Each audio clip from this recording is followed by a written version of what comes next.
Welcome back to our channel. In this video, we'll guide you on how to view your saved items inside a collection on Facebook. If you've organized your saved items into collections and want to access them quickly, Facebook makes it easy to do so. Let's dive into the simple steps. Step 1. Open Facebook. Launch the Facebook application or visit the Facebook website in your browser. Step 2. From the left-hand side, click on Saved. You'll find this option in the menu, usually located below your profile picture.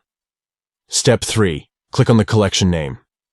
If you have saved items organized into collections, simply click on the collection you want to view. Step 4. Scroll down to find all your saved items within the collection. Here, you'll see a list of all the items you've saved within that specific collection. By following these steps, you can easily view your saved items inside a collection on Facebook. Whether you're organizing your favorite recipes, travel inspiration, or project ideas, this feature will help you stay organized and find what you need quickly. If you found this tutorial helpful, don't forget to like and subscribe to our channel for more useful tips and tricks. Thanks for watching.